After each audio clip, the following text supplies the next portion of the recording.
Good day, Philippines. Good day, Cebu. Welcome to another episode of Hotseat, presented by Kanaas Gikan sa Amihanan. I am Ron Jacob Unabia, and it is my pleasure to host the show with Janine Recopilation. And we are already in our 19th episode, and I know some of you are motoring and car enthusiasts, and having this guest for today is a surefire treat for all of us. He is a TV and events host, and he is a social media personality.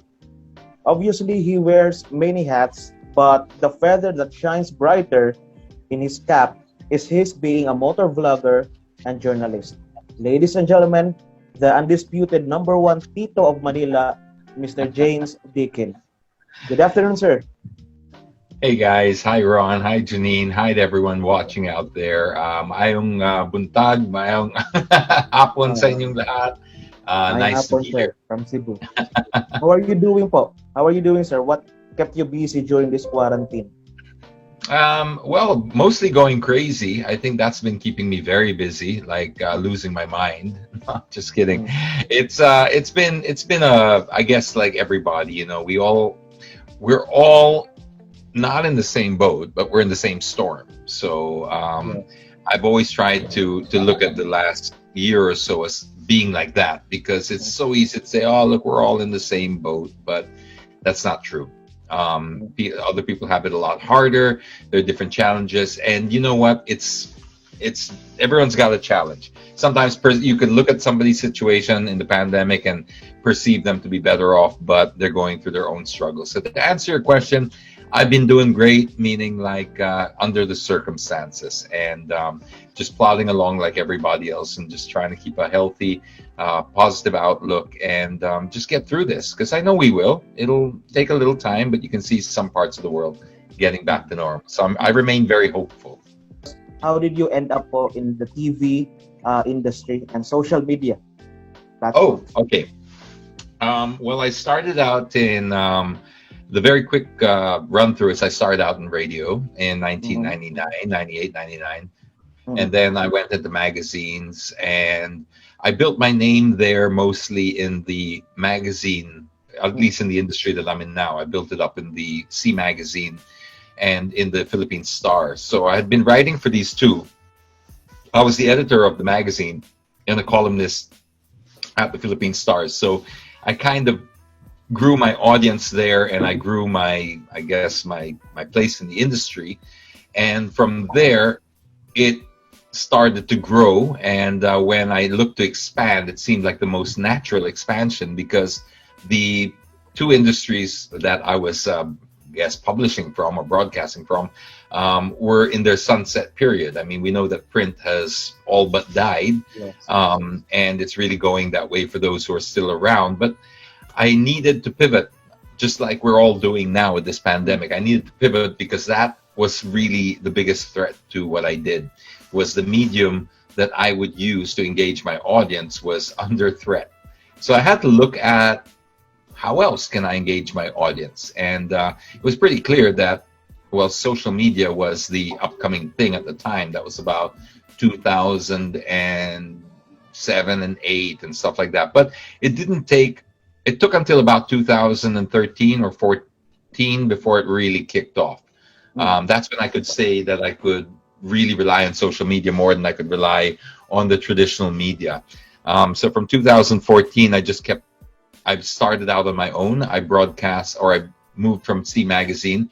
I started my own website, and I relied heavily on social media to be able to use that as my marketing tool. Because otherwise, who's going to know your little blog if you have no Exactly. way Yes. to reach people? And I already had built somewhat of a profile on social media, mostly through motoring. But I think by 2014, I'd already gained a little bit of notoriety, or a little Mm. people had started to come to know me from a lot of charity efforts that I used to do, because during Yolanda we did a very big one that was very, very successful with a group of people, and that kind of put my name out there as well, and kind of put me also into a bit more of a mainstream frame of mind or audience, because it was no longer motoring, even though my our charitable effort was really around driving people from Villamore base to where they needed to go, because the survivors of Yolanda landed in Manila and Villamor with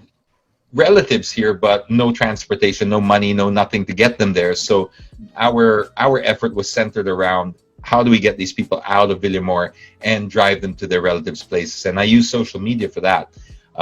It was a big effort. I'm not going to claim credit for that whole thing, of course. It was a group of very incredible people. And my job there was utilizing social media to be able to bring in and recruit drivers to drive for these people. And it was tremendously successful. I only bring you that because that would basically answer your question of how I really dug deep into social media, because it was, I think we've all used social media, but to be able to use that as a way to change a lot of people's lives, it really changed my life in the process as well, because like I said, it put me on the map onto a more mainstream audience. And later on, when issues needed to be raised and stuff like that, the combination of using social media with my other platforms was a perfect recipe. It didn't take long before CNN picked up on it and said, well, why don't you bring the show over to us? I already had the show, and they asked for it to be brought. It was already on Channel 9. And then when 9 got taken over by CNN, they wanted the show as well. Now we're on our season 10. Or if we ever get back to filming, because we're just technically obviously on hold for obvious reason, it'll be season 11 already. Yeah, that we'll film. Sir, you are an advocate for road safety and responsible driving. My question is, where are we now in terms of driver education? Have you ever seen vast improvements on that aspect, sir?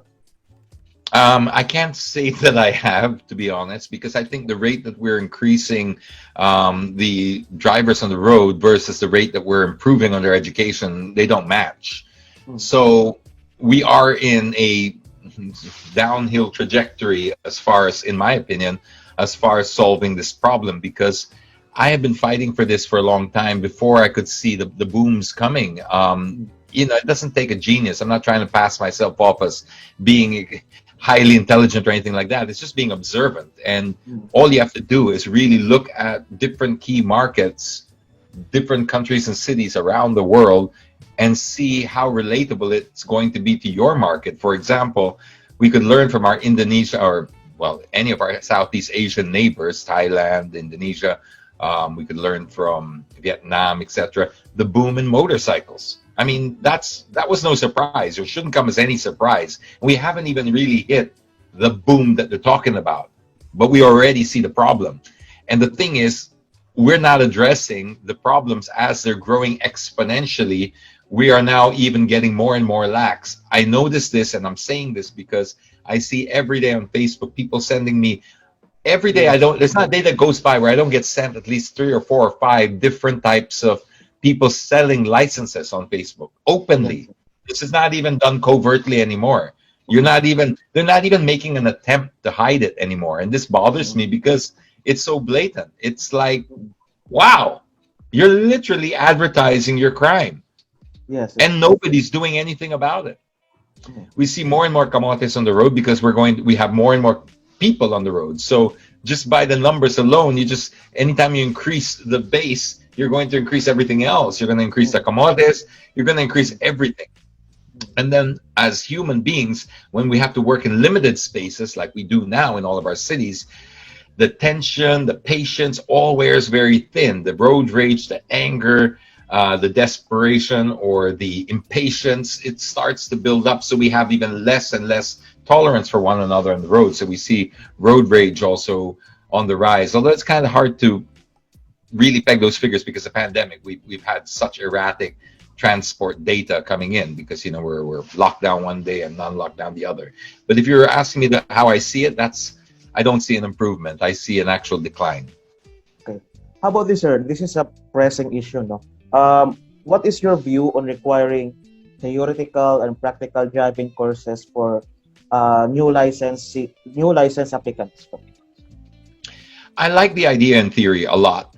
But I use that kind of like a disclaimer in theory because I understand how things work naman, diba? So yes. It's like when you say drug testing, are you in favor of drug testing? Well, what sane individual, responsible citizen would say, no, I think that's stupid.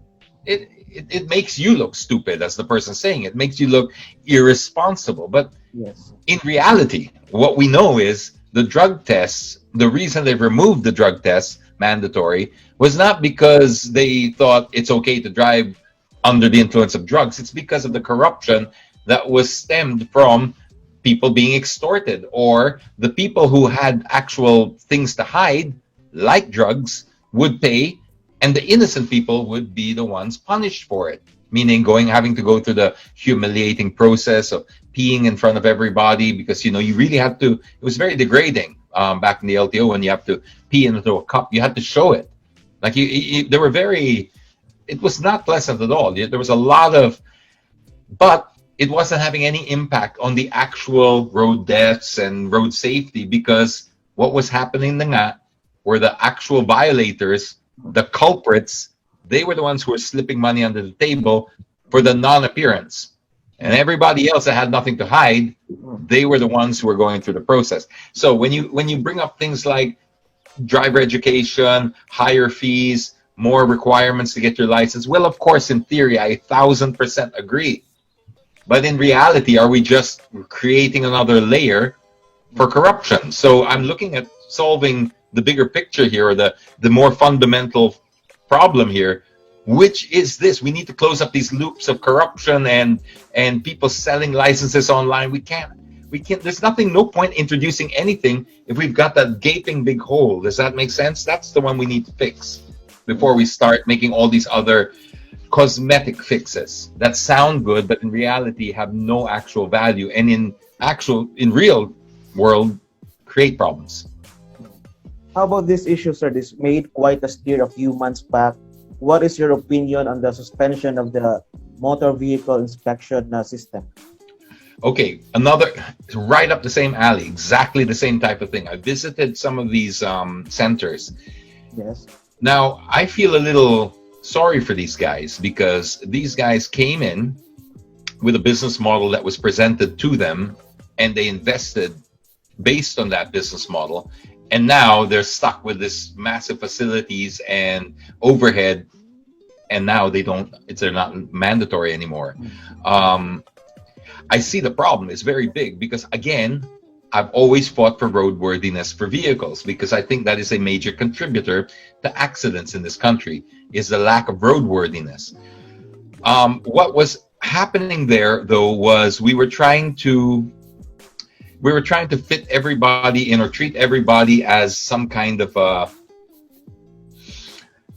it's a massive undertaking that perhaps still needs to be done. Not perhaps, it does need to be done, but we have to find something with less friction in it. Meaning, like, perhaps we could start with cars over a certain age, maybe. Those are the ones that have to go in first, and then slowly build that in. Because what's happening was we first put the private cars in and not the public utility vehicles in.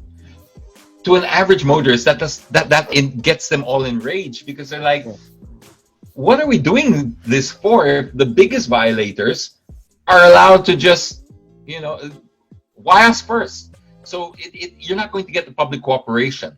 Again, to simplify it, I agree with the theory of it. I agree with the principle of it, but we have to be a little bit easier in terms of how we don't victimize people who are actual abiders. I don't know if that makes the point that I'm trying to make, but we were kind of painting everybody with the same brush and saying lahat kayo dumaan ng ganito, and then even if your car and there was another thing that was a big problem with that, was they were the people who actually put together some of the requirements. They weren't very realistic either.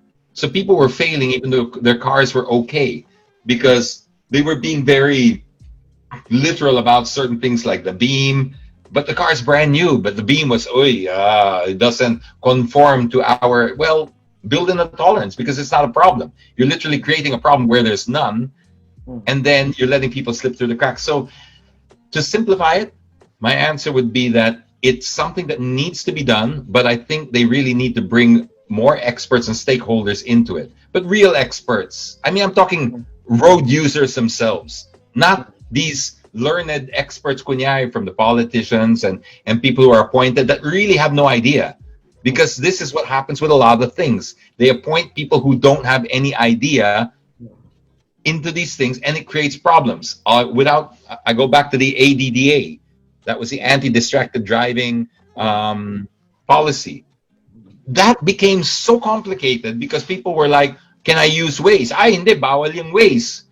It was people who didn't understand or drive that were implementing these rules. And to anyone that drove, it was very simple. It's like, wait, this doesn't make sense. Waze will actually be safer for me than, stopping every 5 minutes to ask for directions or to, it makes sense. And there's a global standard, but everyone took it literally. It's the people who are passing the law where don't drive. So the same thing with the MPIS. There were certain things there that became a unnecessary problem and burden to road users because they weren't actual problems, but they were being flagged. It was almost like it was just coming from people who didn't understand cars, I guess. But to wrap it up, good idea in theory, something we should still pursue, but we just have to find a more realistic way of applying it and maybe a little bit more staggered and start with the worst offenders before private vehicles. Another concern, Sir James, is the worsening traffic, not just in Metro Manila, but also in outside Metro Manila, like here in Cebu, in Metro Cebu. What do you think should the government do to address this growing problem in terms of traffic congestion, sir? They really need to hire the proper urban planners, and they need to have a longer, 50 to 100-year plan. They cannot be working on 6-year plans for under certain administrations, and because we tend to sort of cram everything into one administration. And this is not personal. I'm not trying to get personal because it's all admins tend to do this. Right now we're going through a build process. So we're building a lot of roads. And some of the projects are really good. Some of the projects, maybe not so. But the thing is, we are not looking at it holistically.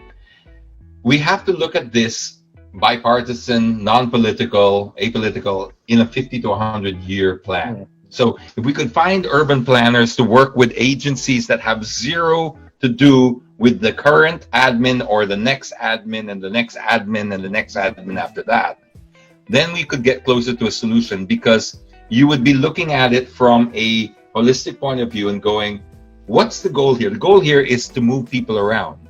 But at the moment, because we tend to pander, we tend to build majority of the infrastructure for the minority of road users, which is the private car sector.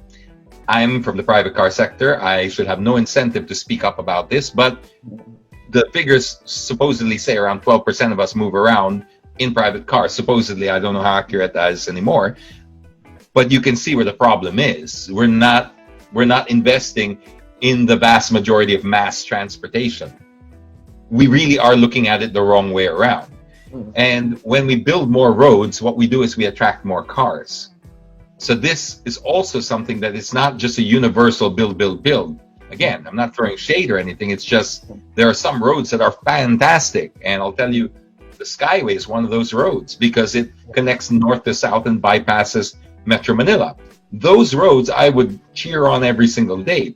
But when you start building roads within the metropolis, when there's already a problem with congestion, all you're doing is you're telling people you're attracting more cars. It's the same principle, and I've used this before. It's like buying a bigger belt to solve your obesity problem. That's not going to solve your problem. You're just going to keep adjusting with it. And then you're going to end up with a bigger problem. So I really think that they should work with an urban planner and have a 50 to 100-year plan on what they exactly want to see their city like, how they want it to improve. What's your overall goal? Because urban planning is really all about influencing behavior. Any good design is about that. But when we're talking about urban planning in cities and stuff, you're trying to influence a certain behavior. We're not sure what behavior we're trying to influence. I can really speak with more authority here in Metro Manila, although I've been to Cebu so many times, I'm not as confident to talk about the roads there. But in Metro Manila, we have this situation with lots of people are trying to get onto their bikes now, but we have very strange bike lanes and stuff like that. We're building more roads when we should be building more mass transportation systems. We should also be looking at the other industries that will take the pressure off transport. For example, we have to look at more work from home. The pandemic really shifted us into that. We should really be capitalizing on it, because this should be, without being cliche, the new normal talaga. Because we've seen already that we can do without the physical, requiring there to be physically. We can actually be more productive. And as things open up, I hope we don't go back to our old ways of requiring everybody to physically be present, because that creates and adds an unnecessary burden onto the transport problem. So you can see how so many things affect it. It's not one magic pill. But as the public, because it's such a touchy subject, we're all frustrated. We all look for that silver bullet. We all look for somebody preaching that magic bullet, like we do with dieting. It's like when we see everyone knows what needs to be done to maintain a healthy, safe, a healthy figure, right? We all know it's work out, eat less, eat better, and all that. But every time we see an ad for, take this pill, you're going to lose 50 pounds overnight. And we always fall for it because we want to fall for it. And the same thing with traffic.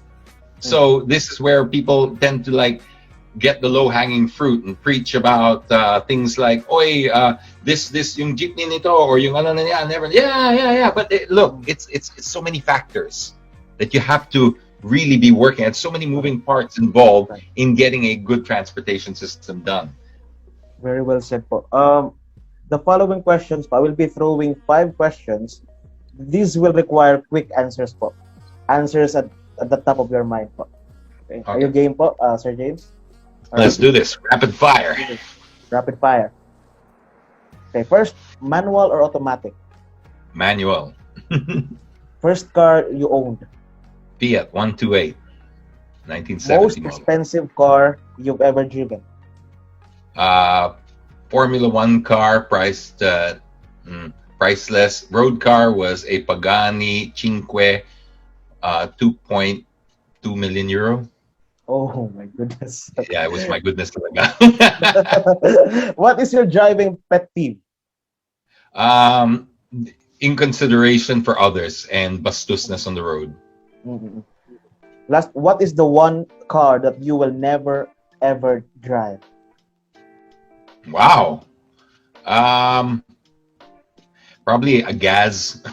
There's a car called Gaz. I had a very bad experience with them, so probably them. It's a Russian. But you experienced driving, sir, the Gaz? No, I didn't. I just I never even got to try it because I just wouldn't want to try it. I just was very put off by the way they entered and how they handled things and all that. So probably that. Okay. It's a Russian vehicle that they tried to sell as over here for a while. I don't know if they're still in business or not, or what they're doing. But they had a test drive where they took my crew out into the middle of Pinatubo. And for hours and hours and hours and hours and hours and hours, I think they were there for like 8 hours in the back of a pickup in the middle of Pinatubo. They almost died from heat stroke. It was really, really, really, really, really, really, really, really bad. And then the company or the executives or the people from that company, they were in the air-conditioned vehicles. So I was, probably that. Bad experience with them. Sir, before we throw in the last question po, I would like to ask this question. Are motorcycle riders being discriminated here in our country? Yes, they are. They are, for sure. Now, that's not to say that, there are some that don't deserve it. Some that do deserve it, should I say, yes. But if your question is as a whole, which is very general, yes, I think they are unfairly discriminated against. Let's not get our emotions ahead of us, because I know every time I put this out on social media, you'll always get the argument, mga kamote yan, mga undisciplined yan, yung mga 99.9%. I don't know where you get the figure 99.9%. That's a feeling.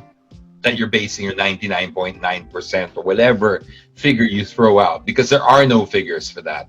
So I feel that the motorcycle riders here are discriminated against, because I ride a motorcycle as well. Not every day, but enough to experience a discrimination. But I do notice this. I ride a Vespa, and it's a Vespa 300. It's a little bit bigger than your average scooter. Italian looking, so it's got a little bit of style. I never get stopped on that, but everybody else on their underbones gets stopped. And I see it, especially during COVID. They all have to show their papers. Some of them are lining up for an hour. I've seen checkpoints where they line up for more than an hour. You know, that's during a pandemic, where their helmets are off already. They're side by side because, you know, they're not moving. They're waiting to get through the checkpoint. Yes, sir. And I wonder why. Why are they doing this to these guys all the time? Cars drive straight past, no problem at all. Same point. Yes. Why are these guys? I know. I go to when they come to my village to deliver. You know, the Shoppies and the Lazadas and all that. My village, I would even say, is probably the best one I've seen so far in how they handle it. But even then, and this was with full praise for Ayala Labang. They do an awesome job, but it's still a major hassle for these guys. You know, real major hassle. So I've seen a lot of subdivisions where they force them to remove their helmets, like big subdivisions, not pipichugin ones na 5 kilometers an hour. These are big ones that cover 3 cities. There's one here called Greenwoods, which is Cainta, Pasig, and there's 3 cities, Taytay, right? Yes. In fact, I think one of the part of it is it's already Rizal. So that's that's how big this subdivision is, and they force them to remove their helmets and ride. And one Grab driver almost died. I don't know what happened to them in the end. Fell down, hit their head on the sidewalk, and was left there. You know, and then eventually taken to the hospital by the residents. If that person had their helmet on, that would have been fine. But they made them take it off. That's discrimination. It's also highly illegal. But for some reason, they're not stopped. They're not told that they're not allowed to do this. You hear a lot of times they do this for riding in tandem, Kuno. Yeah, I know riding in tandem is a problem. I get it. It's a big problem. But that doesn't mean that you make everybody, you go against a Republic Act, because helmet law is a Republic Act. You cannot have anything supersede that Republic Act. You cannot have an ordinance of a city or a bylaw from an association, a homeowners association, override the Republic Act. It doesn't matter if that's private property, because it covers every road. That's it. Whether it's private or public, it doesn't matter. So to the short answer to your question, yes, they're highly discriminated against. And you have to be careful, Ron, when it's human nature. If you treat a person a certain way, they will become that. If you treat a person like a duck long enough, they'll quack like a duck, and they'll walk like a duck. And this is what's happening to a lot of our motorcycle riders. You have a lot of good ones out there that come in there are just trying to earn a living. They're just trying to be productive members of society, and this is the only job that they have, Lazada and all this kind of stuff, Lala Move. And then the motorists and the police and everyone treat them like second rate, not even second rate, they treat them like scum, you know. And they're always, now I also post a lot of things about motorcycle riders, but I'm very clear about when I post. I go, whether it's camotes come in all shapes and sizes, is my famous line, because they do 2, 4, 6, 8, 12, 18 wheelers, all types of wheels. I mean, it's not exclusive to 2 wheels. Exactly. A camote is somebody who just doesn't know. It's just a camote behind the wheel. It doesn't matter how many wheels there are. Yes, a camote will always be a camote. Exactly, and please don't make it exclusive to one sector of transport. Point well taken, sir. Last question, sir. Our newspaper is celebrating its 10th anniversary. What is your message for the writers, editors, and the members of our community newspaper? Stay the course, guys. Stay the course. You know, I know that I said that print is in a sunset period, and well, it's quite obvious why I've said that, because we're all moving online. But this does not. This tells me that we need journalism now more than ever, because we've taken too many shortcuts as we've come into the internet, and we have not assigned any more value to the skill of writing and journalism. So because we don't have to pay anymore for the medium, which is that physical paper, we expect it to be free. Since when was this work free? The work of a journalist was not the paper, it was the research, it was the legwork, it was the know-how, it was the training that they put in to get that story balanced and fair so that we have good information to base our decisions on. What's happening now is clickbait. What's happening now is the business model is completely shifted, and we reward people and we rate. This is the worst part. We rate our journalists based on the virality of their post, the numbers that they get. Since when has the news needed to be sold? The news should be told and not sold. That's it. If you don't like the news of the day, sorry ka na lang. Okay, let's not put any more MSG and artificial flavoring on it. Okay, let's just leave it as is and take it as the day's news. But because we shifted into this model where now we don't pay for the newspaper anymore, we get it free on the internet. Well, somebody's got to pay for it. Who's paying for it? The advertisers. What do the advertisers want to hear? They want to get numbers. They just want numbers. That's all they want. So how do you get numbers? Telling the truth or selling the truth? Exactly. It's always the latter, and people sell the truth. So guys, stay on the course. You're doing good work, and whether you eventually move 100% online or not, we still need your caliber of journalism. We still need that resolve. We still need some of that old school, old grit responsibility that got us here. And please don't let it go away. You're like holding on to something very precious there. Thank you for your words of encouragement, Sir James Deakin. I've learned so much from you today, and I hope that our viewers will be responsible drivers and they will mind their safety, because as what the quotation says, the life you save may be your own. Thank you very much, Sir James Deakin. And just know that also that you can tell a lot about a people based on the way they treat each other on the road. Exactly. Remember that. Yes, because sir. That's when we think nobody's watching. Yes. Because we're behind our glass, we're encased in our metal. So what do you want to tell the world about who the Filipino is? Because they'll really base it on that. Think about the message that you sent out. Okay. On that note, that has been another episode of Hotseat. I am Ron Jacob Unabia. For Janine Copulacion, IG Orculio, and Lance Barreto, thank you very much for watching. We will see you on our next episode. Bye-bye. Thanks, Ron. Sure. Thanks, Janine. Thank you po. Thank you.